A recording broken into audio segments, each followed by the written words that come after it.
बिस्मिल्लाहिर्रहमानिर्रहीम। अल्हम्दुलिल्लाहि रब्बिल आलमीन वस्सलातु वस्सलामु अला सय्यिदिल अंबिया'i वल मुरसलीन व अला आलिहि व अस्हाबिहि अजमईन। अम्मा बाद। जी, बिस्मिल्लाहिर्रहमानिर्रहीम। क़ाल इल्ला फ़ी मसअलतिन वाहिदतिन वहिय अन यक़ूल अल-मरीज़ु लिवारिसिही तकफ़्फ़ल अन्नी बिमा अलय्य मिन अद-दैन फ़कफ़ल बिही मा ग़ैबतिल ग़रमाई जाज़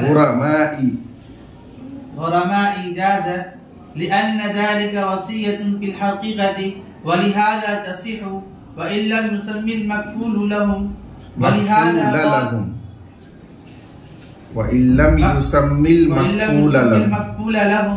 वलिहाज़ा क़ालू इन्नमा तसिहु इज़ा कान लहु मालुन औ युक़ालु इन्नहु क़ाइमुन मक़ाम अत-तालिबि लिहाजतिही इलैहि तफ़रीग़न बिज़िम्मतिही व फ़ीहि नफ़्उ अत-तालिबि कमा इज़ा हज़र बिनफ़्सिही व इन्नमा यसीहु बिहाज़ा अल-लफ़्ज़ि व ला युश्तरतु अल-क़बूलु लिअन्नहु युरादु बिही अत-तहक़ीक़ु दून अल-मुसावमति ज़ाहिरन फ़ी हाज़िहि अल-हालति फ़सार कल-अम्रि बिन-निकाहि वलौ क़ाल अल-मरीज़ु ज़ालिका लिअजनबिय्यि इख़्तलफ़ अल-मशाइख़ फ़ीहि।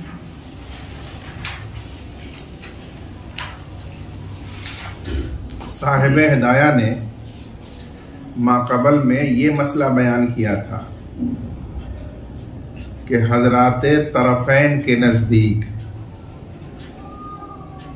अक़्दे कफ़ाला का रुक्न ईजाब और कबूल है, यानी मजलिसे अक़्द में कफ़ील के ईजाब के बाद मक़फ़ूल लहू का कबूल करना ज़रूरी है। इससे एक मसले का इस्तिस्ना फरमाया है, जिसका हासिल ये है कि अगर कोई शख्स मदयून और मक़रूज़ हो और वो अपने मरज़े मौत में, मरज़े वफ़ात में अपने किसी वारिस से कहे कि तुम मेरी तरफ से उस दैन के ज़ामिन बन जाओ जो मेरे ऊपर वाजिब है, चुनांचे वो वारिस उसकी तरफ से उसके दैन की जमानत कबूल कर ले, तो ये जमानत फुक़हा के नज़दीक सही है। हालांकि यहाँ जो कर्ज खाह गुरमा है मक़फ़ूल लहुम वो हैं, उन्होंने इसे कबूल नहीं किया क्योंकि वो वहाँ हाजिर नहीं थे। इसके बावजूद भी ये कफ़ालत हज़राते तरफ़ैन के नज़दीक भी सही है। और साहिब हिदाया ने इसकी दो तौजीह बयान फरमाई है। पहली तौजीह ये बयान फरमाई कि ये लफ्ज़ों के एतबार से अगरचे अक़्दे कफ़ाला है, लेकिन हकीकत में ये वसीयत है। गोया मूसी ने अपने वारिस को वसीयत की अपने दैन को अदा करने की, और इसकी तायीद में दो मसाइल पेश किए। पहला मसला ये पेश किया कि मक़फ़ूल लहू गुरमा का नाम बयान न करे तो भी ये कफ़ाला सही हो जाता है। वो इसीलिए सही होता है कि ये वसीयत है। वसीयत में मूसा लहू का बयान करना शर्त नहीं है, तो यहां भी मक़फ़ूल लहू को बयान करना जरूरी नहीं हुआ। अगर ये हकीकत में कफ़ाला होता तो मकफूल लहू को बयान करना जरूरी होता कि ये दैन किसको अदा करना है, किसके लिए आपको जमानत लेना है, ये बयान करना जरूरी होता। इसलिए कि मकफूल लहू जब मजहूल हो तो वो अक़्द कफाला सही नहीं होता है। तो एक इस मसले से मालूम होता है कि हकीकत में ये वसीयत है। दूसरा ये मसला कि ये उसी वक्त सही होता है जब उस वसीयत करने वाले, उस मरजुल मौत में मुब्तला शख्स ने माल छोड़ा हो तरका में। अगर उसने माल नहीं छोड़ा हो तो फिर ये जमानत सही नहीं होती। ये भी दलील है इस बात की कि ये हकीकत में वसीयत है, क्योंकि वसीयत उसी वक्त सही होती है जब उसने तरका में माल छोड़ा हो। अगर ये हकीकत में अक़्द कफाला होता तो उसके लिए माल की शर्त नहीं होती। अक़्द कफाला तो कफील अपने तौर पर भी कबूल कर सकता है। इन दो मसाइल से ये बात जाहिर होती है कि यह हकीकत में वसीयत है, और वसीयत के लिए मकफूल लहू का कबूल करना शर्त नहीं है, यानी मूसा लहू का कबूल करना शर्त नहीं है। इस वजह से उसके कबूल किए बगैर भी इस सूरत में ये अक़्द कफाला जो हकीकत में वसीयत है वो सही होगा। दूसरी तौजीह ये बयान फरमाई कि ये है तो अक़्द कफाला ही, लेकिन जरूरतन यहां उस मरीज को, मतलूब को तालिब यानी दायन के कायम मकाम कर दिया गया है। तो बस जब उस मतलूब मरीज ने ये अक़्द कफाला का हुक्म किया और उसकी मौजूदगी में वारिस ने उसको कबूल कर लिया, तो ये ऐसा ही है जैसे कि वो तालिबे दायन मकफूल लहू खुद वहां मौजूद हो और उसकी मौजूदगी में उस वारिस ने कबूल किया हो। ये जरूरतन ऐसा किया गया क्योंकि मरीज के पास मोहलत नहीं होती कि वो खुद से उसे मिलकर अदा कर सके।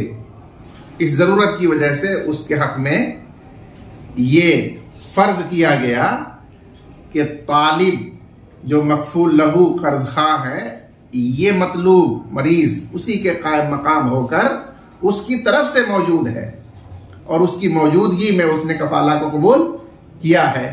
तो जैसे खुद वो मौजूद हो और उसकी मौजूदगी में कोई कफाला कबूल करे तो ये हुक्मन उसका कबूल करना ही समझा जाता है और अक़्द कफाला हो जाता है। इसलिए ये अक़्द कफाला सही हो गया।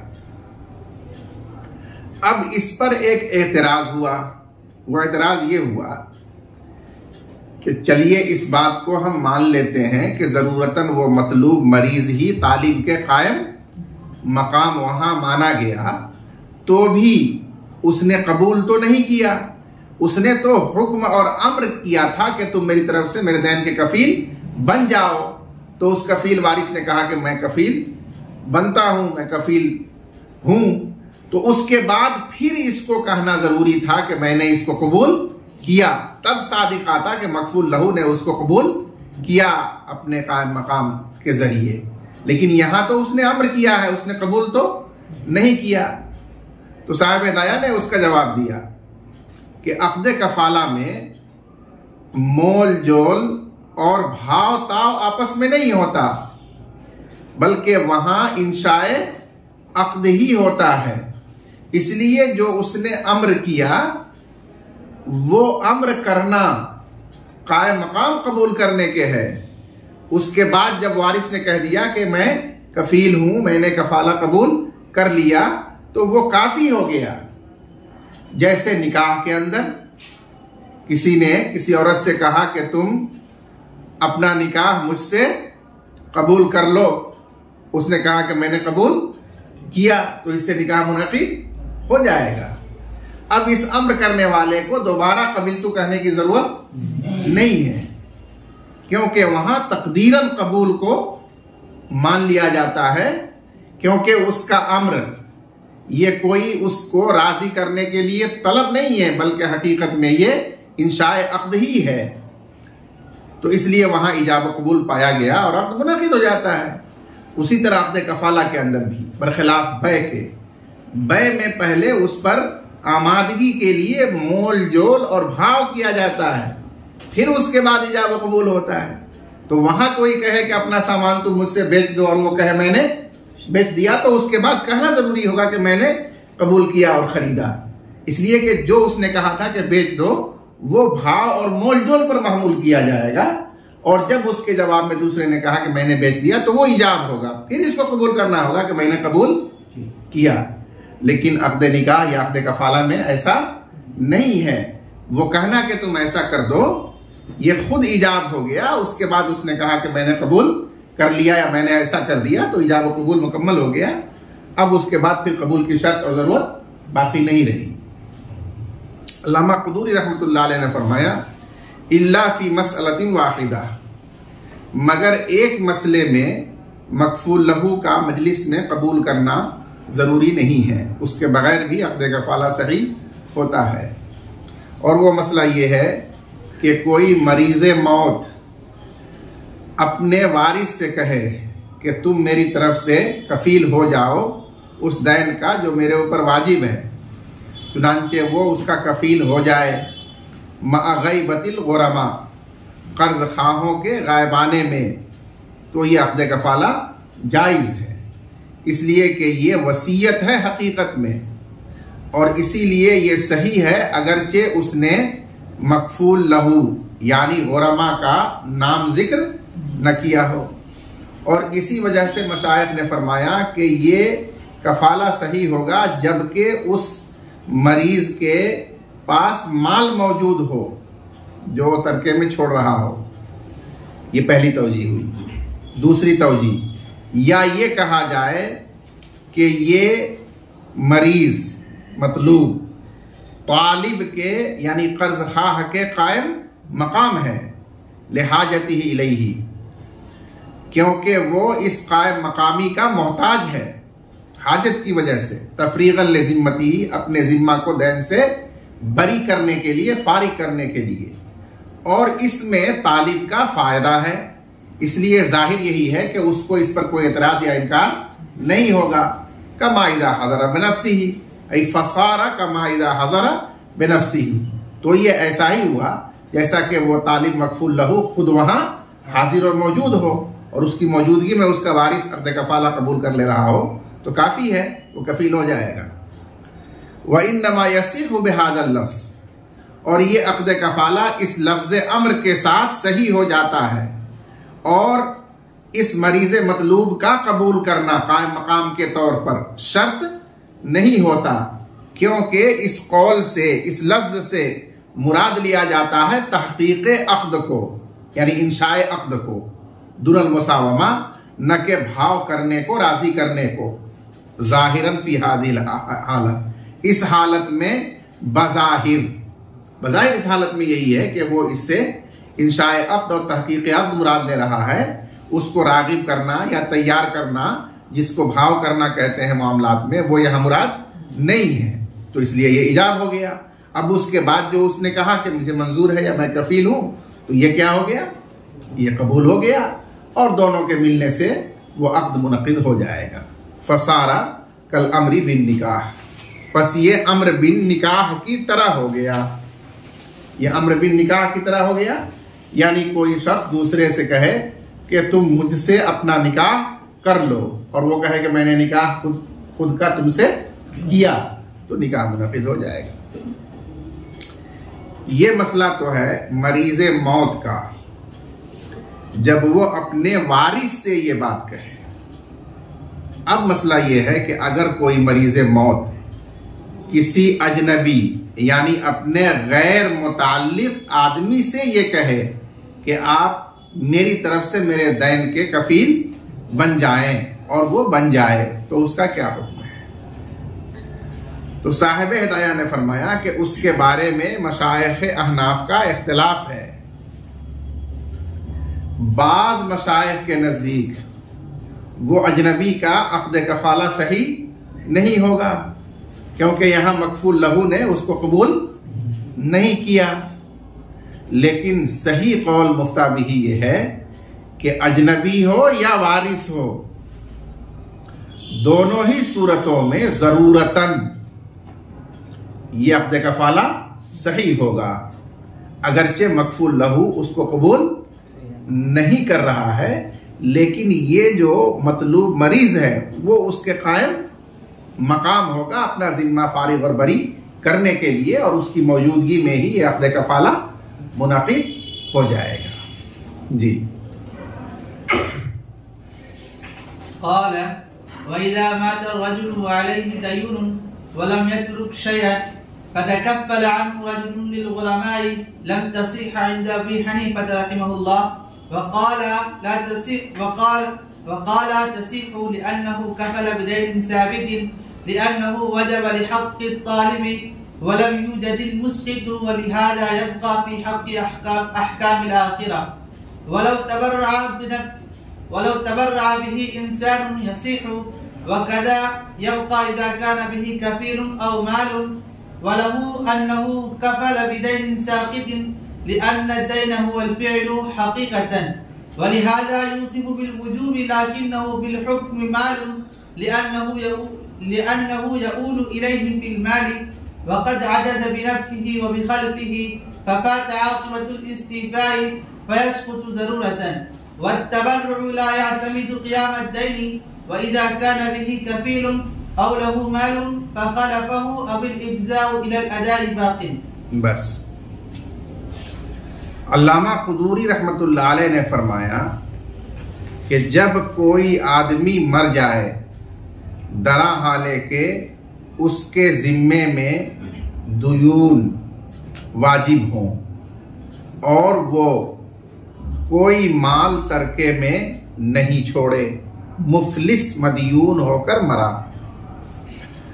फतकफ़्फ़ल अन्हु रजुलुन लिल-ग़ुरमा, बस उस मुफलिस मदयून की तरफ से कोई शख्स दैन का जामिन बना कर्ज खाहों के लिए, तो हजरत इमाम अबू हनीफा रहमतुल्लाह अलैह के नजदीक ये ज़मान सही नहीं है, और साहिबैन ने फरमाया कि ये ज़मान सही है और यही जमहूर फुक़हा का मसलक है। लिअन्नहु कफ़ल बिदैनिन साबितिन, इसलिए कि वो जामिन हुआ ऐसे दैन का जो साबित और बाकी है, और दैन साबित का जामिन बनना सही है जैसे कि दीगर दुयून में, तो उसी तरह इस मय्यत के दैन का भी जामिन बनना सही है। साबित क्यों है ये, जबकि वो तो मर चुका, उसका जिम्मा खत्म हो चुका। उसकी दलील दिया लिअन्नहु वजब लिहक़्क़ि तालिब, इसलिए कि ये दैन तालिब के हक की वजह से वाजिब हुआ, यानी कर्ज खा के हक की वजह से। वलम यूजदिल मुस्क़ित, और साक़ित करने वाला कोई अम्र नहीं पाया गया, न तो इसने अदा किया है अब तक और न ही उस हकदार ने इसको बरी और माफ किया है, तो दैन को साक़ित करने वाली कोई इल्लत नहीं पाई गई, इसलिए वो अपने हाल पर साबित और बाकी है। उसके बाद 3 मसाइल बयान किए जिनसे साबित होता है कि वो दैन मय्यत के जिम्मे में साबित है, बाकी है, और इसी वजह से वो दैन बिल इत्तेफाक बाकी रहता है आखिरत के अहकाम में। चुनांचे आखिरत में अल्लाह तबारक व तआला वो दैन उस मदयून से अदा करवाएंगे दाइन और तालिब को, ये मसला आप लोग जानते हैं। तो ये दलील है कि वो दैन उसके जिम्मे में साबित और कायम है, इसीलिए आखिरत में वो अदा करवाया जाएगा, उस पर मुआखजा होगा। वलौ तबर्रअ बिही इंसानुन यसीहु, और अगर बतौरे नेक सुलूक के कोई इंसान वो दैन अदा कर दे, जैसे कफील बना ना, तो कफील न बने, नकद वो दैन अदा कर दे बतौर नेक सुलूक और नेक अमल करते हुए, तो तमाम उलमा का इत्तेफाक है कि यसीहु ये अदा करना सही हो जाएगा, और जो गुरमा है उनके लिए इसको लेना जायज होगा, सही होगा। अगर वो दैन साबित और बाकी नहीं होता तो किसी के लिए तबर्रो और नेक सुलूक के तौर पर अदा करना और गुरमा के लिए लेना जायज ना होता। तीसरा मसला कि अगर वो मुफलिस मय्यत अपने पीछे तरके में माल छोड़ा होता, या वो कोई उस दैन का कफील छोड़ा होता, यानी जिंदगी ही में उसने अपने दैन का कोई कफील बना दिया होता या माल छोड़कर मरा होता, तो इन दोनों सूरतों में बिल इत्तेफाक वो दैन उसके जिम्मे में कायम और बाकी रहता, और कफील पर वाजिब होता कि उस दैन को अदा करे, या वारिस पर वाजिब होता कि तरका में से उसको अदा करे। तो उसी तरह अगर उसने कफील या माल नहीं भी छोड़ा तो भी वो दैन उसके ऊपर साबित और बाकी है। जब साबित और बाकी है तो अगर कोई उसका जामिन और कफील बनता है तो दैन साबित का जामिन और कफील बनना दुरुस्त होगा और उस कफील से उसका मुतालबा किया जाएगा। और इसी तरह वो बाकी रहता है जबकि उसका कोई कफील हो या कोई माल हो, यानी उसने तरके में माल छोड़ा। लहू अन्नहु कफला बेदैनिन साकितिन, हजरत इमाम अबू हनीफा रहमतुल्लाह अलैह साहिबैन की इस दलील को तस्लीम नहीं करते कि वो दैन मय्यत के ऊपर साबित और बाकी है। वो इसका इनकार करते हैं कि वो दैन तो उससे साकित हो चुका है। क्यों साकित हो चुका है? इसलिए कि दैन का महल बाकी ही नहीं है और कोई भी चीज अपने महल के बगैर मौजूद नहीं हो सकती। क्यों महल बाकी नहीं? महल इसलिए बाकी नहीं कि हकीकत में दैन नाम है फ़ेले अदा का, माल का नहीं, फ़ेले अदा का नाम है। और उसकी दलील यह है कि दैन को वजूब के साथ मौसूफ किया जाता है और बोला जाता है दैनुन वाजिबुन, हालांकि वजूब के साथ मौसूफ अफ़आल मुकल्लफीन ही को किया जाता है। ज़कातुन वाजिबतुन, सलातुन वाजिबतुन बोला जाता है, हज्जुन वाजिबुन। तो वजूब ये शरअन अफ़आल की सिफत है, न कि आयान की, न कि अमवाल की। यहां दैन की सिफत वजूब आता है और कहा जाता है दैनुन वाजिबुन। तो ये वजूब का बतौर सिफत दैन के लिए आना दलील है कि दैन असल में अदा का नाम है, फ़ेल का नाम है।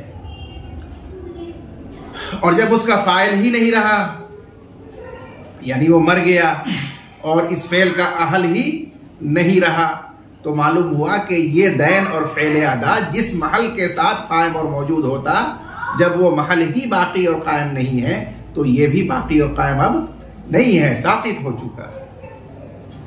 तो बस ये शख्स ऐसे दैन का कफील हुआ जो बाकी नहीं है बल्कि क्या हो चुका है, मौत की वजह से साकित हो चुका है। और जब साकित हो चुका है तो दैन साकित की कफालत सही नहीं है, जमानत सही नहीं है, इसलिए कि उसका हुक्म और मूजब है कि मुतालबा वाजिब होगा कफील पर, और दैन साकित हो जाने की वजह से असील पर ही उसका मुतालबा नहीं है, तो फिर कफील पर कैसे मुतालबा वाजिब होगा? ज़म्मु ज़िम्मा बिज़िम्मा फिल मुतालबा ये सादिक नहीं आएगा, मुतहक़्क़िक़ नहीं होगा, इसलिए ये अक़्द कफ़ाला सही नहीं हुआ। इस पर एक सवाल होगा, वो सवाल ये होगा कि आपने ये फरमाया कि दैन हकीकतन फ़ेले अदा है न के माल मखसूस, हालांकि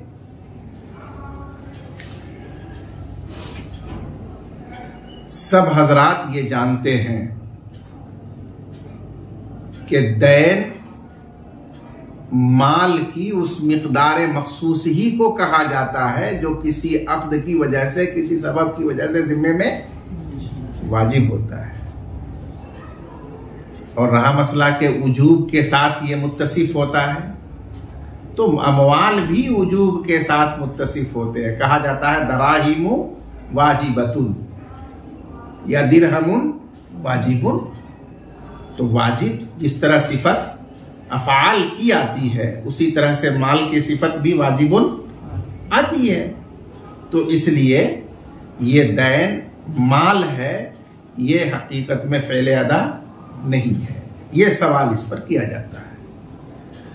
तो हमारे मुसन्निफ ने उसका जवाब दिया। जवाब का हासिल ये है कि हकीकत और असल में दैन अदा का नाम है, फ़ेल का नाम है, लेकिन माल और अंजाम के एतबार से वो दैन माल बन जाता है। क्यों? इसलिए कि जब भी अदा मुतहक्कक होगी तो लामहाला माल ही के साथ मुतहक्कक होगी। इसलिए अपने माल और अंजाम के एतबार से जिसको साहिब दाया ने फरमाया कि हुक्म में वो माल है, क्योंकि उसकी अदायगी जब भी होगी तो लामहाला वो माल ही के साथ होगी, इसलिए उसको माल कहा जाता है। और माल को भी वजूब के साथ मुत्तसिफ कर दिया जाता है, वरना हकीकत में दैन अदा है और हकीकी एतबार से अदा ही वजूब से मुत्तसिफ होता है। वलहु अन्नहु कफला बिदैनिन साकितिन। और इमाम अबू हनीफा रहमतुल्लाह अलैह की दलील ये है कि वो कफील हुआ ऐसे दैन का जो मय्यत से साकित हो चुका है, इसलिए कि दैन वो फ़ेल अदा है हकीकत में, और इसी वजह से वो वजूब के साथ मुत्तसिफ किया जाता है, लेकिन वो हुक्म में माल है, यानी अंजाम के एतबार से वो माल है हुक्मन। लिअन्नहु यऊलु इलैहि फिल माली, इसलिए कि ये दैन लौटता है माल की तरफ फिल माली, अंजाम में, आखिर में। इस एतबार से दैन माल को कहते हैं और माल को भी वजूब के साथ मुत्तसिफ करते हैं। वक़द आजज़ बिनफ्सिही व बिखलफ़ी, दरा हाले के वो मय्यत अपनी मौत की वजह से आजिज हो चुका इस फ़ेल अदा से, बिनफ्सिही बज़ाते खुद, व बिखलफ़ी और अपने नायब के जरिए भी, क्योंकि उसने अपनी जिंदगी में कोई अपना नायब वकील नहीं बनाया, तो वह आजिज हो गया। फ़फ़ात आक़िबतुल इस्तीफ़ा, बस उसूली का अंजाम फौत हो गया, यानी अब उस मय्यत से उसको उसूल नहीं किया जा सकता, न बराह रास्त बज़ाते खुद उससे और न उसके किसी नायब यानी कफील से, क्योंकि उसने अपनी जिंदगी में कफील नहीं बनाया, और न ही उसके माल से, क्योंकि उसने माल भी नहीं छोड़ा, फर्ज यही किया गया है। फयस्कुतु ज़रूरतन, लिहाजा जब उसकी उसूलियाबी का इम्कान ही फौत हो गया और वो आजिज हो गया, तो उससे दुनियावी अहकाम के एतबार से ये दैन ज़रूरतन साकित हो जाएगा, यानी मदाहतन साकित हो जाएगा, बाकी नहीं रहेगा। हाँ, उखरवी अहकाम के एतबार से वो यकीनन बाकी रहेगा, क्योंकि आखिरत में जो अदायगी होगी वो उसकी नेकियों से होगी, और बिलाशुबा उसकी नेकियां उसके पास बाकी हैं नाम अमाल में।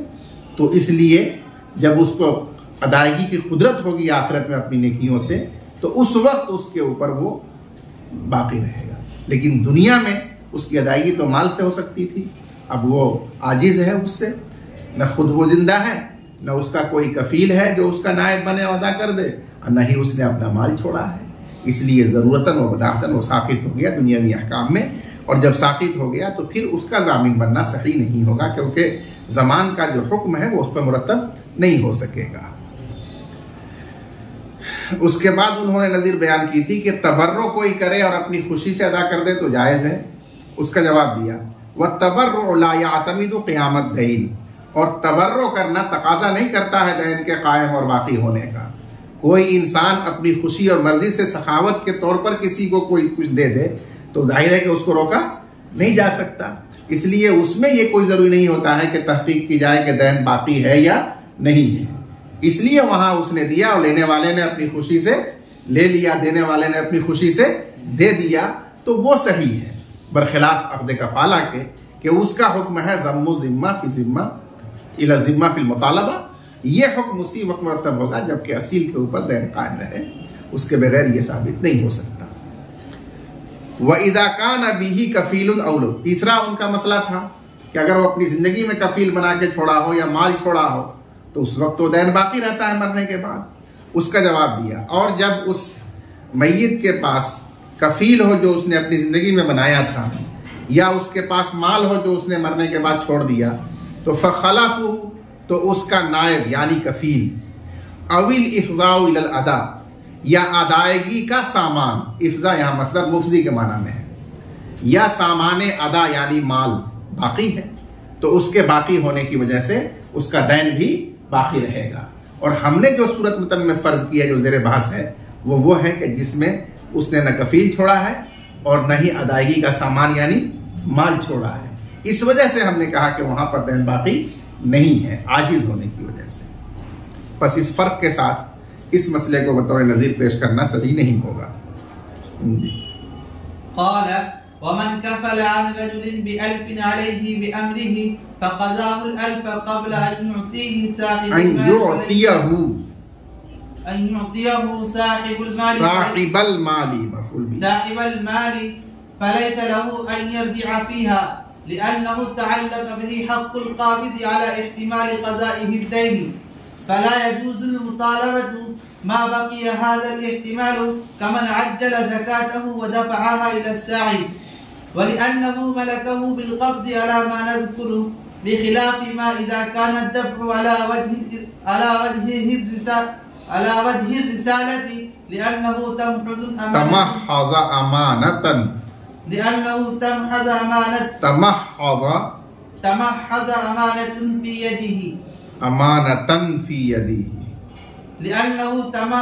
अमानतन फी यदिही व इन रबिहल कफील फीही फहुव लहु ला यतसद्दक़ बिही लिअन्नहु मलकहु हीन क़बज़हु अम्मा इज़ा क़ज़ा ad-dayn फज़ाहिरुन वकज़ा इज़ा क़ज़ा al-मतलूब बिनफ़्सिही व सबत लहु हक़्क़ुल इस्तिरदाद लिअन्नहु वजब लहु अला al-मक़बूल अन्हु मिस्लु मा वजब लित-तालिब अलैहि इल्ला अन्नहु उख़िरत al-मुतालबतु इला वक़्त al-अदाई फनुज़िल मंज़िलत ad-dayn al-मुअज्जल वलिहाज़ा लौ अब्रअ al-कफ़ील al-मतलूब क़ब्ल अदाइही यसिहु फकज़ा इज़ा क़बज़हु यमलिकुहु इल्ला अन्न फ़ीही नौअ ख़ुब्सिन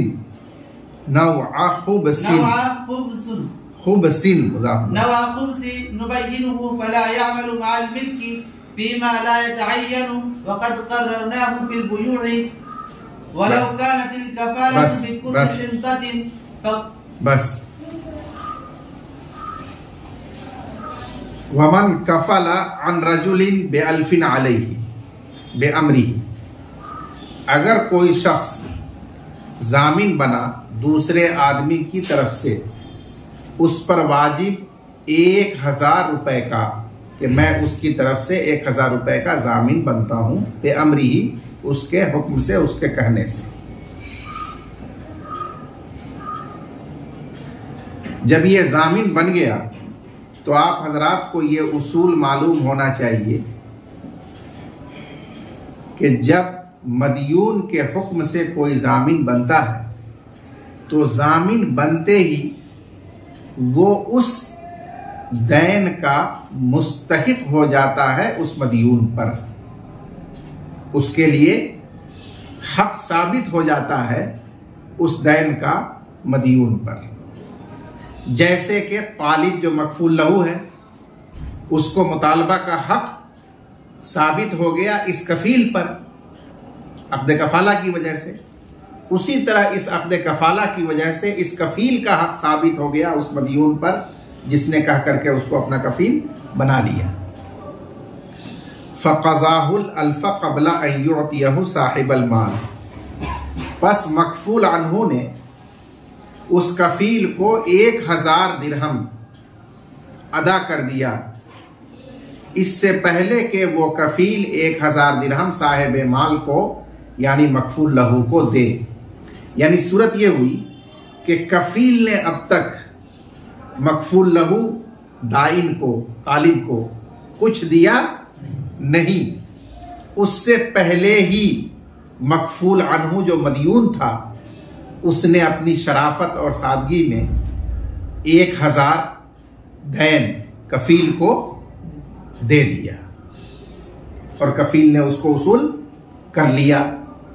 तो यहां फुक़हा फरमाते हैं कि ये कफील उसका मालिक बन गया, क्योंकि उजूब का सबब अक़्द कफाला मुतहक़्क़क़ था। अक़्द कफाला की वजह से उसका हक वाजिब हो चुका था कफील का उस मकफूल अन्हु मदयून पर, क्योंकि उसके कहने से ये कफील बना था। अलबत्ता इसे मुतालबा का फौरी हक नहीं था जब तक ये अदा न कर दे। तो ये दैन मुअज्जल के मानिंद था कि जिसको फिलहाल वो मुतालबा तो नहीं कर सकता लेकिन वो वाजिब हो चुका। अब अगर कोई दैन मुअज्जल को अजल से पहले ही अदा कर दे और मुस्तहिक उसको कब्जे में ले ले तो मालिक बन जाएगा कि नहीं बन जाएगा? बन जाएगा। तो बस ये कफील उसको उसूल करने और कब्जा करने के बाद उसका मालिक बन गया।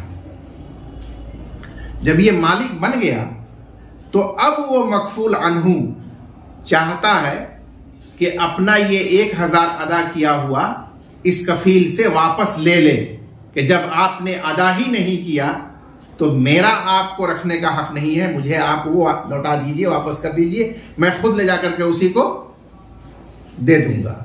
तो क्या ये उसे वापस लेने का हक है? तो उसका जवाब लिखा है कि अब ये मकफूल अन्हु को हक नहीं है कि उसको देने के बाद उससे वापस ले, क्योंकि वो शरई कायदे और कानून के मुताबिक उस पर कब्जा करके उसका मालिक बन चुका। और जब वो मालिक बन चुका तो बिला किसी शरई वजह के और सबब के उससे वापस उसूल नहीं किया जा सकता। अब वो जो तालिब मकफूल लहू है वो उससे मुतालबा करेगा दैन का और वो उसको दैन अदा करेगा, ये अपनी जगह पर सही है। लेकिन ये मकफूल अन्हु मदयून उससे अपने दिए हुए पैसे को वापस नहीं मांग सकता। ये मतलब है फ़क़ज़ाहुल अल्फ़ क़ब्ल अन युअतियहु साहिबल माल, बस मकफूल अन्हु ने कफील को 1000 अदा कर दिए इससे पहले के कफील वो 1000 साहिब माल को दे। तो उस मकफूल अन्हु के लिए जायज़ नहीं है कि उस अदा किए हुए 1000 को कफील से वापस लौटाए। लिअन्नहु तअल्लक़ बिही हक़्क़ुल क़ाबिज़ी अला इह्तिमाल क़ज़ाइहि दैन, इसलिए कि उस 1000 के साथ कब्जा करने वाले कफील का हक मुताल्लिक हो चुका इस एहतिमाल पर कि वो दैन को अदा करेगा। बस जायज़ नहीं है मुतालबा करना जब तक ये एहतिमाल बाकी रहे। उसकी मिसाल दिया कमन अज्जल ज़कातहु, जैसे किसी शख्स ने अपनी ज़कात हौलाने हौल से पहले अदा कर दी और उसको मुहस्सिल के हवाले कर दिया, जो सरकारी मुहस्सिल आता है उसको हवाले कर दिया, हालांकि अभी साल उसका मुकम्मल नहीं हुआ था, अदा वाजिब नहीं हुआ था, लेकिन उसने पेशगी कर दिया। अब उसके बाद वो चाहता है कि मुहस्सिल से उस अपने माल को वापस ले ले, तो ये लेना जायज़ नहीं है।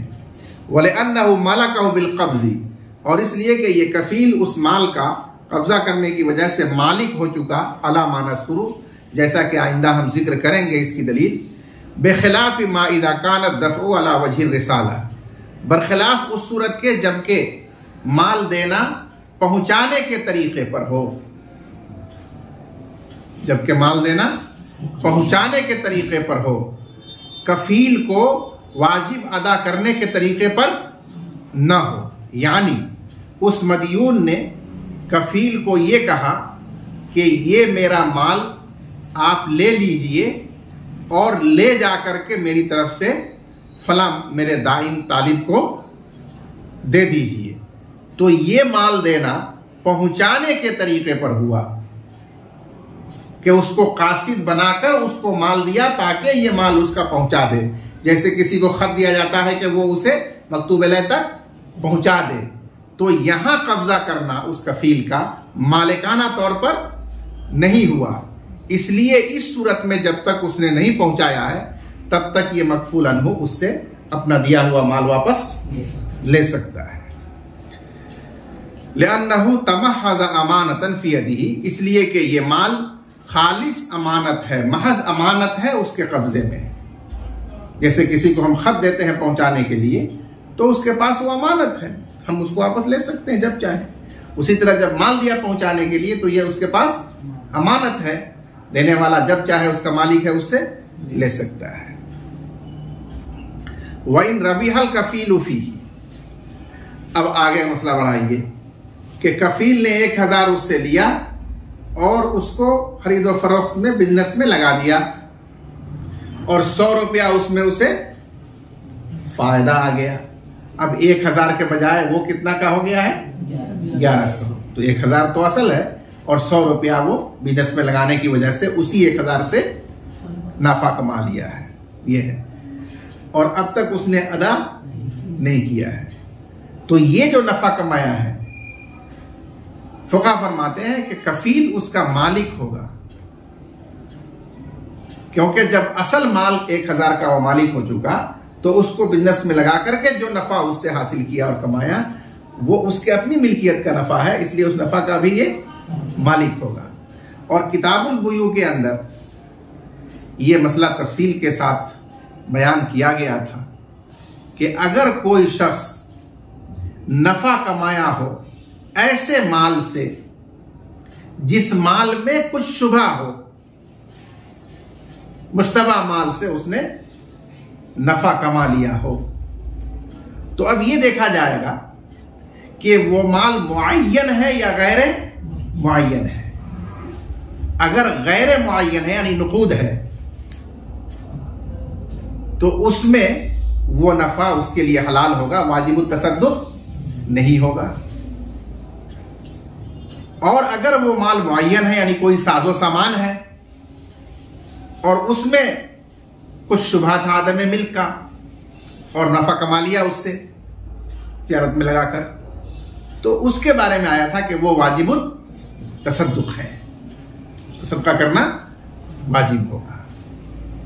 यहां भी वही मसला आएगा कि जो माल इसने लिया है और उस पर कब्जा कर लिया है तो मालिक तो बन गया है, लेकिन उसमें शुबहा है आदम मिल्क का, क्योंकि हो सकता है कि वो खुद से अपनी जेब से वो दैन अदा कर दे, क्योंकि मकफूल लहू को तो मुतालबा करने का हक कफील से भी है और असील से भी है। उसने असील को मजबूती से पकड़ लिया, नतीजा ये हुआ कि मकफूल लहू ने फिर उसको भी अदा कर दिया, तो उसके बाद तो अब ये दिया हुआ अपना माल वापस लेने का हकदार बन जाएगा वो। तो ये ऐसा माल है जिसमें मिल्कियत मुतरद्दिद है, यानी वो मिल्कियत एहतमाल रखती है कि इसकी जायल हो जाए और इसको क्या कर देना पड़े, वापस कर देना पड़े, लेकिन वो 1000 दिरहम है यानी नुकूद है जो मुतय्यन करने से मुतय्यन नहीं होते हैं, इसलिए उस पर जो नफा कमाया है, उसके जरिए जो नफा कमाया है वो नफा इसके लिए हलाल होगा और उसका सदका करना वाजिब नहीं होगा, क्योंकि सिर्फ उसने उसके माल को जरिया के तौर पर इस्तेमाल किया है। यह मुतय्यन नहीं है कि ऐन उसी माल से ये नफा कमाया है। समझा आपने? इस वजह से उसके लिए हलाल होगा और सदका करना वाजिब नहीं होगा। वइन रबिहल कफील फीही, और अगर कफील उसमें नफा हासिल करे तो वो उसकी मिल्कियत है, उसको सदका नहीं करेगा। लिअन्नहु मलकहु हीन क़बज़हु, इसलिए कि कफील उस 1000 का मालिक हो गया जिस वक्त उस पर कब्जा किया। अम्मा इदा क़ज़त दैन फ़ज़ाहिरुन, बहरहाल जब उसने कफील ने दैन अदा कर दिया तो जाहिर है कि अब तो कोई शुबहा भी नहीं है उसके अंदर कि वो उसका खालिस मालिक बन गया। वक़ज़ा इदा क़ज़ल मतलूब बिनफ़्सिही, और इसी तरह जब मतलूब ने, मदयून ने खुद से वो दैन अदा कर दिया, व सबत लहू हक़्क़ुल इस्तिबदाद, और उस मदयून के लिए वापस लेने का हक साबित और हासिल हो गया, तब भी ये मालिक है। जब तक वापस नहीं ले लेता तब तक यही मालिक है। क्यों मालिक है? इस सूरत में क्यों मालिक है? लिअन्नहु वजब लहू अलल मकफूल यानहु मिस्लु मा वजब लित्तालिब अलैहि, इसलिए कि उस कफील के लिए मकफूल अन्हु मदयून पर वाजिब हो गया अक़्द कफाला की वजह से उसी के मिस्ल दैन, उसी के मिस्ल माल जो तालिब के लिए वाजिब हुआ इस कफील पर। जब अक़्द कफाला हुआ तो दो तरफ वजूब हुआ, तालिब के लिए कफील पर वाजिब हुआ और इस कफील के लिए मकफूल अन्हु पर वाजिब हो गया। इल्ला अन्नहु उख़िरतिल मुतालबतु इला वक़्तिल अदा, मगर ये कि मुतालबा कफील का मकफूल अन्हु से मुतालबा का हक मौखर था अदा करने के वक्त तक, कि जब तक कफील अदा न करे उस वक्त तक के मकफूल अन्हु से मुतालबा नहीं कर सकता था।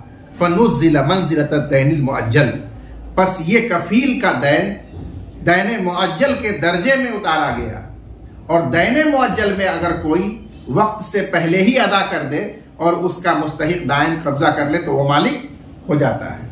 इसलिए ये कफील अपने वक्त से पहले, अदा से पहले ही कब्जा कर लिया और खुशी खुशी उसको मकफूल उन्होंने दे दिया तो वो मालिक हो गया। मालिक हो गया, उसकी नजीर मौजूद है। इसी वजह से अगर कफील मतलूब को बरी कर दे अदा करने से पहले ही, यानी अभी उस कफील ने दैन अदा नहीं किया है और उससे पहले ही कह दे अपने मदीउन मकफूल अनहो को कि मैं तुम्हें दैन से बरी करता हूं, यानी मैं तो अदा कर ही दूंगा और अदा करने के बाद आपसे मैं वसूल नहीं करूंगा, तो यह बरी करना सही है। यह बरी करना सही है, इसका मतलब ही यही है कि उसका हक और उसका दैन ये वाजिब है। अगर फिलहाल वाजिब नहीं होता तो अदा करने से पहले ही बरी करना सही नहीं होता। फक़ज़ा इज़ा क़बज़हु यमलिकुहु, तो इसी तरह जब उससे वसूल कर लेगा, कब्जा कर लेगा, तो वो उसका मालिक हो जाएगा, क्योंकि पहले से वो वाजिब और साबित है। इल्ला अन्न फ़ीही नौअ खुब्सिन, मगर ये कि इसमें एक किस्म की गंदगी है, यानी कराहत है। वो कराहत क्या है कि ये मिल्कियत मुतरद्दिद है, क्योंकि इसमें एहतिमाल है कि वो खुद ही अदा कर दे और ये पैसा वापस ले ले। नुबय्यिनुहु, जिसको हम आगे बयान करेंगे। फला यामलु मअल मिल्की फीमा ला यतअय्यन, मगर ये खुब्स कारगर नहीं होगा मिल्कियत के साथ ऐसे नक़द में जो मुतअय्यन नहीं होता। और यहां वो दिरहम मुतअय्यन होने वाला नहीं है और उसका मालिक भी है वो कानूनी तौर पर, इसलिए मिल्कियत के साथ ला यतअय्यन में ये खुब्स मुअस्सिर और कारगर नहीं होगा। इसी वजह से हमने कहा कि इसका सदका नहीं करेगा, उसके लिए हलाल होगा। तो क़द क़र्ररनाहु फ़िल बुयू, और हमने इस मसले को किताबुल बुयू में बाबुल बैइल फ़ासिद के आखिर में दलील के साथ बयान कर दिया है, साबित कर दिया है। वलौ कानतिल कफ़ालतु बिकुर्रि हिंततिन, बस मसला चूंकि मुकम्मल हो चुका है इसलिए उसको मुकम्मल कर दीजिए। मसला सिर्फ इतना है कि अब 1000 का मामला नहीं है बल्कि 1 पुर गेहूं का है, यानी आयन का मसला आ जाएगा कि दैन जो वाजिब था वो 1000 दिरहम नहीं बल्कि 1 पुर गेहूं, और उसका ये कफील उसके कहने पर जामिन बना था। बाकी मसला अपने हाल पर है कि अभी कफील ने अदा ही नहीं किया था कि उससे पहले ही उस मदयून ने उसको 1 पुर गेहूं कैल करके दे दिया और इसने कब्जा कर लिया, तो मालिक तो बन ही जाएगा जैसा कि बयान किया गया। और उसको बिजनेस में लगा करके उसमें उसने 1 दिरहम या 100 दिरहम नफा कमा लिया, तो कानूनी एतबार से तो नफा का मालिक भी वो हो जाएगा, लेकिन ये नफा उसने कमाया है मा यतअय्यन के अंदर, इसलिए यहां वो खुब्स यानी वो कराहत कारगर और मुअस्सिर होगी। इसलिए इमाम साहब से इस बारे में एक रिवायत तो ये है कि वो सदका कर दे फुकरा पर, जैसा कि माल खबीस का हुक्म है, और दूसरी रिवायत यह है कि चूंकि यहां मालिक मालूम है इसलिए उस मालिक को वो नफा भी लौटाए। जिस तरीके से असल वो माल लौटाएगा उसी तरीके से जो उसका नफा हुआ है वो भी उसी मालिक को लौटा दे। और तीसरी रिवायत इसमें यह है कि कानूनी तौर पर तो उसके लिए ये ममलूक और जायज है ही, अलबत्ता ये मुस्तहब है सिर्फ कि वो लौटा दे, बेहतर है कि वो लौटा दे। वलौ कानतिल कफ़ालतु बिकुर्रि हिंततिन, और अगर जमानत 1 पुर गेहूं की हो बजाय दिरहम के और कफील उस पर कब्जा कर ले यानी अदा करने से पहले, फिर उसको बेचे और उसमें नफा कमा ले, तो नफा उसकी मिल्कियत है हुक्म में यानी क़ज़ा में, कानून में। लिमा बय्यन्ना अन्नहु मलकहु, उस दलील की वजह से जिसको हमने बयान किया कि वो कफील उसका मालिक कब्जा की वजह से हो चुका है। इमाम अबू हनीफा रहमतुल्लाह अलैह ने फरमाया व अहब्बु इलय्या अन यरुद्दहु अला अल्लज़ी क़ज़ाहुल कुर्रा, और मेरे नजदीक मुस्तहब ये है, पसंदीदा ये है कि वो कफील उस नफा को लौटाए उस असील पर, मदयून पर, जिसने उसको 1 पुर गेहूं अदा किया है। वला यजिबु अलैहि फिल हुक्म, और ये लौटाना उस पर कानून की रोशनी में, हुक्म में वाजिब नहीं होगा, मुस्तहब है सिर्फ। वहाज़ा इंदा अबी हनीफा फी रिवायत जामिअ सगीर, और ये हुक्म इमाम अबू हनीफा रहमतुल्लाह अलैह के नज़दीक है जामे सगीर की रिवायत में, और इमाम अबू यूसुफ और इमाम मोहम्मद ने फरमाया हुआ लहू, ये नफ़ा उसकी मिल्कियत है, वला यरुद्दु अलल्लज़ी क़ज़ाहु, और वो नहीं लौटाएगा उसे जिसने उसको अदा किया था, असील को नहीं लौटाएगा। और यही इमाम साहब से भी एक रिवायत है जो साहिबैन की रिवायत है। और इमाम साहब की तीसरी रिवायत यह है कि वो उसको सदका कर देगा, जैसा कि हर माल खबीस का यही हुक्म है। लहुमा अन्नहु रबीहा फी मिल्की, साहिबैन की दलील यह है कि उसने नफा उठाया अपनी मिल्कियत में, उस तरीके पर जिसको हमने बयान किया कि जब अक़्द कफाला की वजह से उसका मालिक और मुस्तहिक था, कब्जा करने के बाद उसकी मिल्कियत मुकम्मल हो गई, तो वो नफा उसी को मौसूल होगा। फयस्लमु लहू, बस वो नफा उसको मौसूल होगा क्योंकि उसने अपनी मिल्कियत से नफा उठाया है।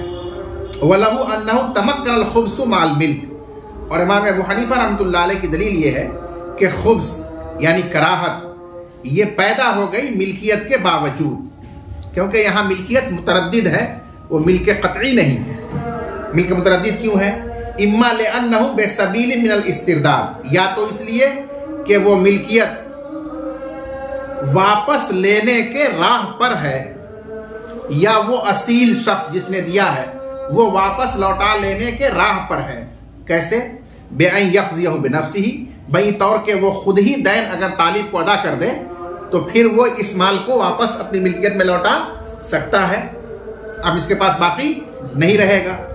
औ लिअन्नहु रज़िय बिही अला एतबार क़ज़ाइल कफ़ील, या इसलिए कि वो असील इस माल पर यानी इसको देने पर राजी हुआ इस एतबार से कि कफील अदा कर देगा, यही सोचकर तो उसने दे दिया था, लेकिन जब नौबत ये आई कि उसको खुद अदा करना पड़ गया तो इसके माने ये है कि वो इस पर राजी अब नहीं है। फ़इज़ा क़ज़ाहु बिनफ़्सिही लम यकुन राज़ियन बिही, बस जब असील ने वो दैन खुद ही अदा कर दिया तो फिर वो इसके देने पर राजी नहीं है। जब राजी नहीं है तो ये गैर मर्जी मिल्कियत है या मुतरद्दिद मिल्कियत है। बहरहाल इन दोनों में से किसी भी वजह से वो मिल्क खबीस है, और ये खुब्स कारगर और मुअस्सिर होता है फीमा यतअय्यन, ऐसे माल में जो मुतअय्यन हो, सामान हो, जैसे यहाँ पर है गेहूं, तो उसमें कारगर होगा। फयकूनु सबीलुहु अत-तसद्दुक़ फी रिवायतिन, तो उसका रास्ता सदका करना होगा एक रिवायत में, इसलिए फरमाया सदका कर दे। वयरुद्दुहु अलैहि फी रिवायतिन, और ये मालिक को असील को वापस करेगा असल माल के साथ साथ फी रिवायतिन, एक रिवायत में, इसलिए कि खुब्स तो उसी के हक की वजह से है, लिहाजा उसका जब हक है तो उसको दे देने से साहिब हक को हक पहुंच गया। वहादा असह, और ये वापस करना ज्यादा असह है, इसी पर फतवा है। लेकिन नौ इस्तेहबाब ला जब्र, लेकिन ये वापस करना मुस्तहब है, ये लाजमी नहीं है। ला जब्र का मतलब लाजमी और कानूनी वाजिब नहीं है। लिअन्नल हक़्क़ लहू, इसलिए कि बहरहाल हक यानी मिल्क उसी को हासिल है। वल्लाहु